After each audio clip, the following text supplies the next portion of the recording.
Let's have some fun, shall we? Yeah. Hello all of you little demons, Jules here for WhatCulture.com, back again with another episode of the awfully hosted and awesomely named Tues Your Own Adventure, the weekly medieval themed format where I, the crown Jules of WhatCulture.com, take a list chosen by you, yes you the person who bought their cats an expensive water feeder and they haven't used it once. Good. Yes, you get to decide what list I dole out to you each and every week. And this week we have none other to thank than card NaCN, which I'm pretty sure is the chemical compound name for sodium chloride or sodium cyanide, just off the top of my head. I saw that and I was like, that's weird. Thank you for your suggestion of video games that roast themselves.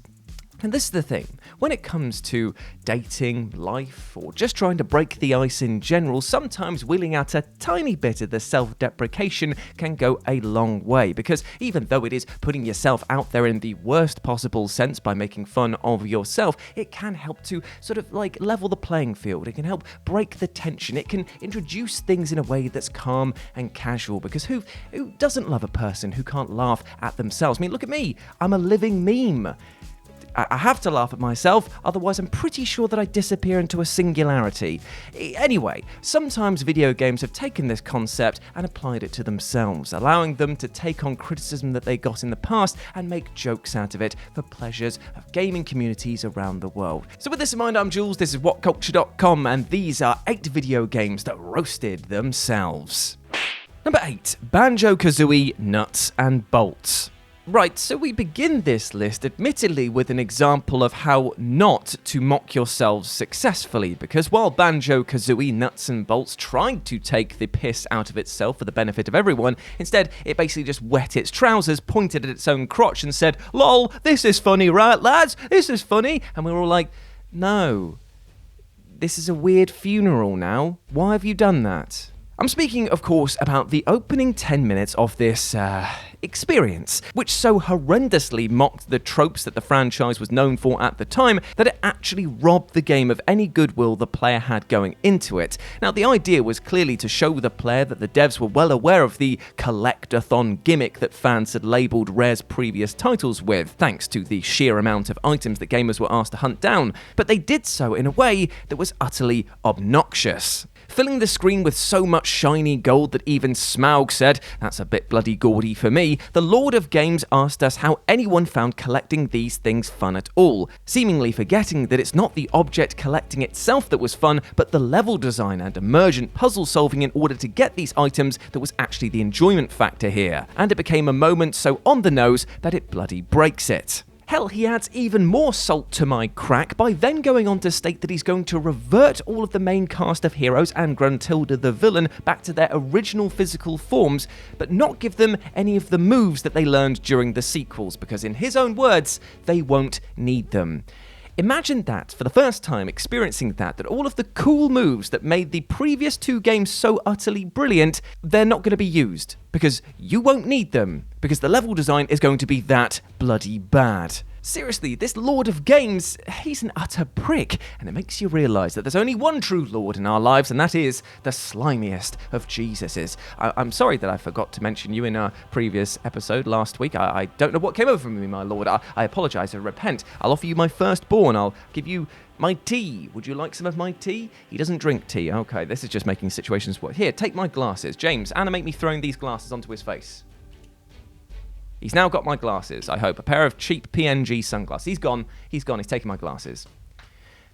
They were prescription. Number 7, The Sims 3 University Life Expansion. So no matter what you think of The Sims, whether or not you appreciated the global phenomenon that was managing somebody else's life when you could be using that time to better your own, or the fact that you probably used it to become a sociopath and murder people in a swimming pool, or just letting a house burn down, whatever you think of The Sims, there is no denying its utter heft. It was an utter monster when it came to sales, and because people apparently can't get enough of the digital good stuff, slews of DLCs and expansions drop for the mainline titles across the years. In fact, there are so many of these expansions that it must have become something of a chore to think up new furniture designs for them all, something that is clearly highlighted in the University Life expansion for The Sims 3. Here, if you chose to follow the video game developer career, you'll sometimes get a line of dialogue that references the arduous process of designing similar items over and over again.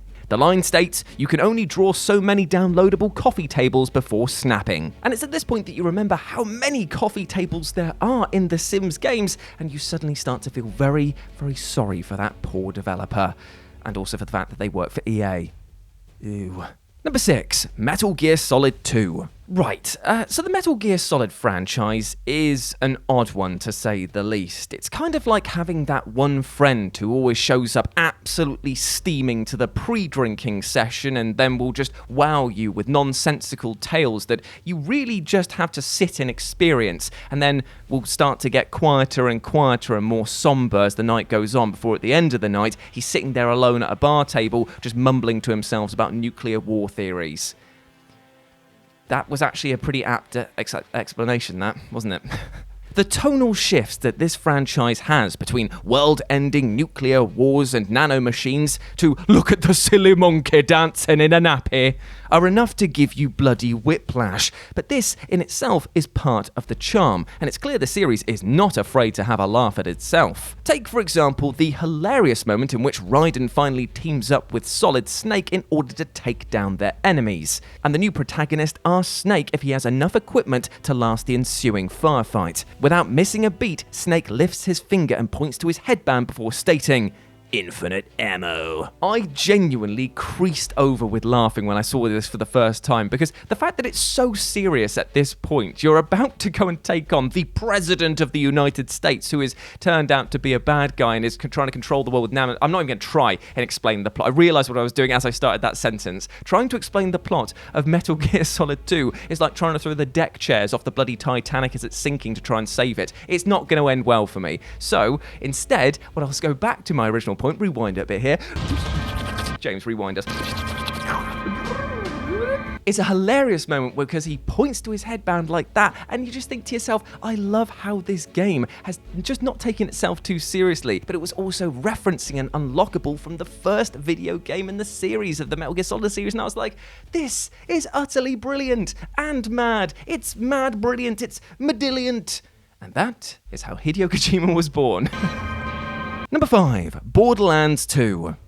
Okay, right, so if there's one thing that Borderlands 2 did so much better than the original Borderlands, it is everything.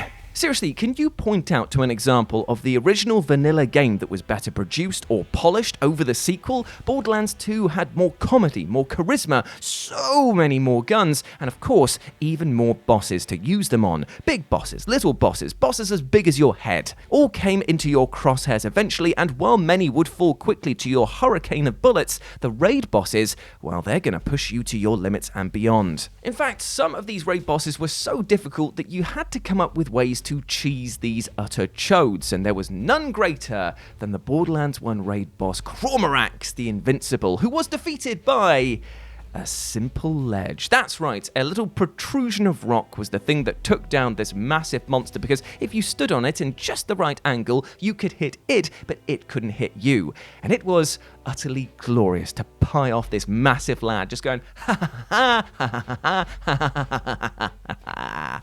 In fact, this ledge became a meme in its own right, becoming the one thing that Cormorax just could not kill. And it turns out that it was lovingly referenced in Borderlands 2 when taking on the son of Cormorax raid boss.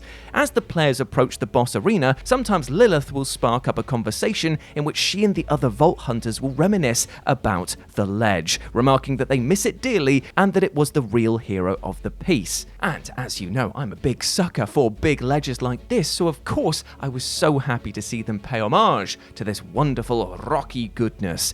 In fact, so good is it, James, that I think that we're going to be using it for today's musical interlude. Are you ready to once more enter the sweaty pit of the nightclub that we are dubbing Beelzebub's Dance Barn? We'll change the name at some point, I'm pretty sure. But are you ready for another smash hit? Right, Jules, this is all very, very much beneath me. Like, I'm a proper musician and you're making me a bedroom DJ for some reason. Don't be telling me that you're a real musician. You're in a band with about 30 other members, right? And you're not even the best bassist in that band. No. I'm not having any of that, mate. Jazz is a better bassist than you. In fact, she's just replaced you as the new bassist. It's not even plugged in. Do you see what I mean? That was genuinely really impressive. Anyway, let's get on with today's musical interlude. Ladies and gentlemen, welcome to the stage. It's Big Ledge. Big Ledge, Big Ledge, Big Ledge, Big Ledge, Big Ledge, Big Ledge, Big Ledge, Big Ledge, Big Ledge, Big Ledge. Is he just saying Big Ledge over and over on a royalty-free piece of music? Yeah, it's not the most musically creative part of this episode, is it? Oh, I'm not complaining. Big Ledge, Big Ledge, Big Ledge, Big Ledge. Number 4, Crash Bandicoot 4, It's About Time. The Crash Bandicoot franchise is no stranger to poking fun at itself across its tenure. From Tiny Tiger mentioning in Crash of the Titans that the gang didn't invite him to be a boss in the previous titles, to the existence of Fake Crash, which was born from a discount toy line that got so much of the design of Crash wrong that the devs fell in love with it instantly, it's clear that if there's a finger to point and laugh, that it will most likely be the series doing it to itself. However, I can honestly say that nobody around the world was expecting the series to reference the "whoa" meme that was going around at the time a few years before Crash 4 stormed into our lives and our hearts, taking the world by storm. But it did, and it was utterly brilliant. After collecting all the Wumpa fruit in an on-rails section, the screen will suddenly become flooded with low-res images of Crash accompanied by Oni Play's infamous "whoa" soundbite, something that was doing the rounds when it was repeated ad nauseum on Chris O'Neill's Let's Play of the original titles. It was brilliant to see the series openly mock itself while also offering a nod to the fans who helped keep interest in Crash alive in the years that he was in stasis. Number 3, GUACAMELEE 2. Now, depending on your age, memes are either going to be the highest of highbrow comedy that was ever been since the dawning of mankind, or just a sort of scattergun slop affair of high-volume, low-effort comedy that actually ends up killing the very concept of it. Now, as I said before in the opening, I am a living meme, and I kind of really hope that nobody thinks of me as the latter and more of the former. That's kind of what I want to be going for. Like I said before, I don't think that I'll actually exist if people stop thinking of me as a meme. Yeah, that's pretty depressing, actually.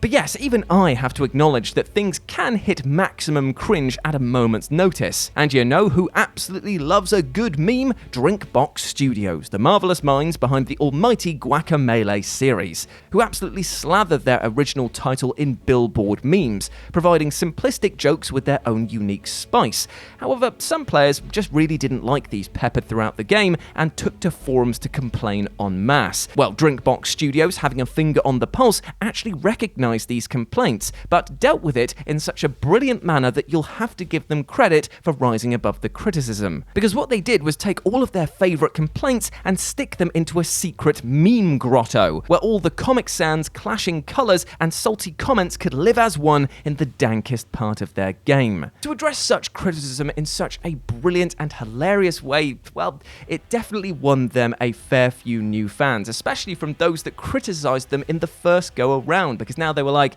you know what, this studio can take a laugh at itself, and that is always a good thing. Number 2, Uncharted 4.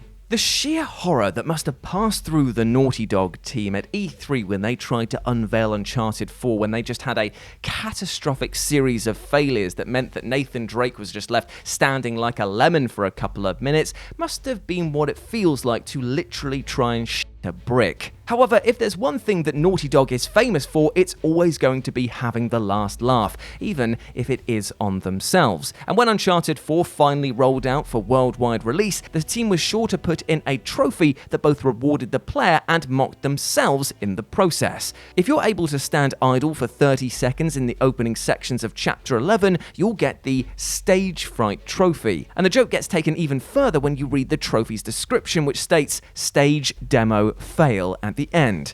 And it makes for a brilliant moment where Naughty Dog wasn't just referencing their own goof, they wanted the world to know. As after all, if you were a 100% junkie, then you were going to need this achievement to get that full completion. They wanted you to know about their failure, because at the end of the day, they were kind of proud of it. And number 1, Silent Hill 3. If there is one video game genre that is sure to elicit disgust outside of reading some of the romance novel video games that are on Steam, I mean, those typos alone are just absolutely abysmal and make me shudder, it's got to be the horror genre. Time and time again, you'll feel your stomach lurch when you see your protagonist either lose their own thanks to being ripped apart or perform some horrible action that you wouldn't want to touch with a 10-foot barge pole. In fact, if there is one video game protagonist from the Silent Hill franchise that we would definitely not want to touch nor ever want to shake hands with, it's James Sunderland, because this guy here is an absolute fiend for plunging his hand down toilets. I mean, he doesn't even roll up his bloody sleeves.